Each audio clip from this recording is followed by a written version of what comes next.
A'udzu billahi minasyaitonir rajim. Bismillahirrahmanirrahim. Wassalatu wassalamu ala Rasulillah ismail. Assalamualaikum warahmatullahi wabarakatuh.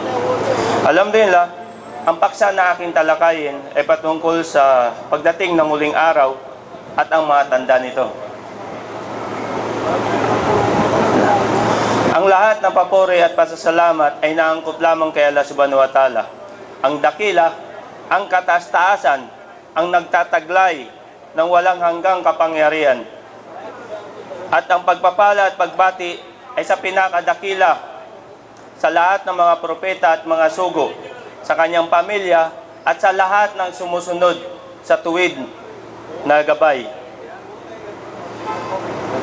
Ang Allah subhanahu wa ta'ala nagwika sa banal na Quran, sa malapit na kahulugan, ang ibig sabihin nito, hindi nilikha ng Allah subhanahu wa ta'ala ang daigdig upang manatili ito magpakailanman. Darating ang araw ng pagwawakas din ito, at ang araw na ito ay ang huling araw. Ito ay isang katotohanan na hindi mapag-alinlangan. Ito ay nakasaad sa Suratul Mu'minun. At sa isa pang aya, sa Suratul Sabah, na sinabi, sa malapit na kahulugan, tunay na huling araw ay hindi mapag-alinlangan na darating. Ang sabi ng mga hindi mananampalataya, hindi darating sa amin ang huling araw.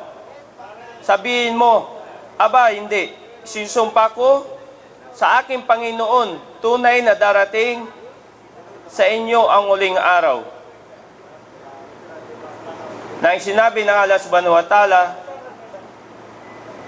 sa malapit na kahulugan, ang huling araw ay nalalapit na. Tulad ng sinabi ng ating Panginoon. At sa isa pang aya, nalalapit na ang huling araw. Kaya ito, aking mga kababayan, mga kapatid, alalahanin natin. Alalahanin natin na ang araw ng paghukom ay nalalapit na. Kaya kailangan natin unawain o alamin, bawat isa sa atin sa mga mananampalataya, hindi mananampalataya, ay naniniwala na may araw ng paghukom. Kaya ito, makakamtan lang natin o masusumpungan natin ang mga kabutihan o matatamasan natin ang mga nagawa nating kabutihan kung naniniwala tayo sa nag-iisang tagapaglikha. Subhanallah, kaya katakutan natin ng araw na iyon. Walang sinuman nakakaalam sa kanyang mga nilikha maliban lamang ang Allah subhanahu wa ta'ala. Kaya nga, may isang pagkakataon na tinanong ng mga tao sa huling araw, ang nakakalam nito, walang higit kundi ang Allah subhanahu wa ta'ala lamang. Nabanggit ng Propeta Muhammad sallallahu alaihi wasallam na ang tanda nagpapahiwatig na nalalapit na ang pagdating ng huling araw, kabilang sa matandang ito ay ang pagdating ng bulaang Kristo. Na ang tawag sa kanya ay ang Masih Dajjal. Ito ay hindi lingid sa atin, mapakristyano man o Muslim. Ang paglitaw niya ay magdudulot ng malaking kaguluhan sa mga tao dahil bibigyan siya ng Allah subhanahu wa ta'ala ng kapangyarihan na gumawa ng mga pambihirang bagay na ikalilinlang ng maraming mga tao. Halimbawa, uutusan niya ang langit na umulan, uutusan niyang tumubo ang damo at ito ay tutubo.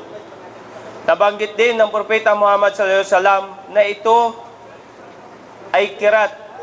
Ang halimbawa sa Masih Dajjal, ang kanyang muka ay kirat. Sabi ng ibang mga ulama, ang kanyang mata ay may diferensya. Sa isa pa, darating itong dala animoy paraiso at impyerno. At sinabi niyang ang paraiso ay impyerno at ang sasabihin naman niyang ang impyerno ay paraiso. Manatili siya sa lupa sa loob ng 40 araw. Ang unang araw ay katumbas ng isang taon, ang ikalawang araw ay katumbas ng isang buwan. Ang ikatlong araw ay katumbas ng isang linggo.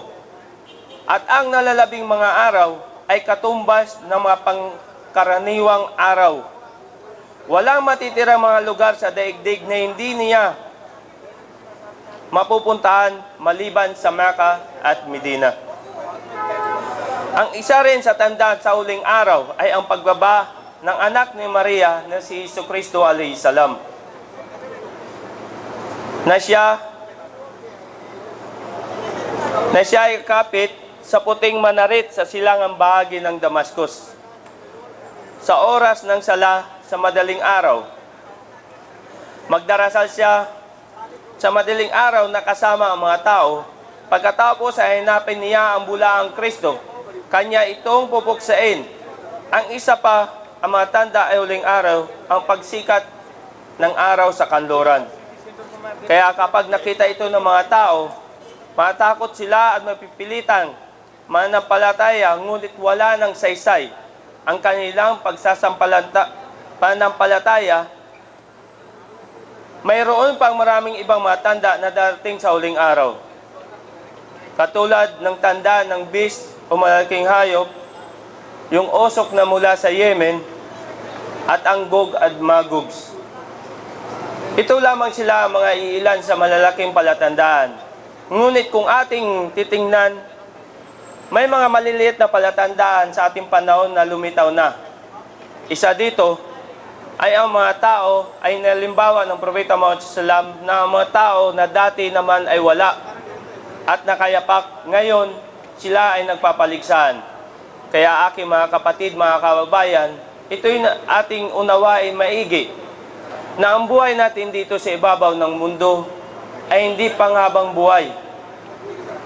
Mas alalahanin natin ang araw ng paghukom dahil ang buhay niyon ay ating mapapakinabangan at yun ang buhay na walang hanggan. Ang pangalawa na palatandaan, walang maaabutan sa huling araw kundi ang mga taong ubod ng sama. Dahil magpapadala muna ang Allah subhanahu wa ta'ala na banayad ng hangin na kikitil sa lahat ng mga mananampalataya. Bago dumating ang huling araw, kaya kapag nagpasya ang Allah subhanahu wa ta'ala, ay lipunin ang mga nilalang at wasakin ang daigdig. Uutusan niya lamang ang anghel na hipan ang tambuli. At kapag narinig ng mga tao ang tunog, ay mamamatay na sila. Ito po ay nakasaad sa Suratul Az-Zumar. Yun po ang malapit na kulugan sa sinabi ng Allah subhanahu wa ta'ala. Kaya pagkatapos iipan ang tambuli ng anghel ang lahat ng tao o lahat ng mga buhay dito sa kalupaan at kalangitan, lahat po sila ay mamamatay.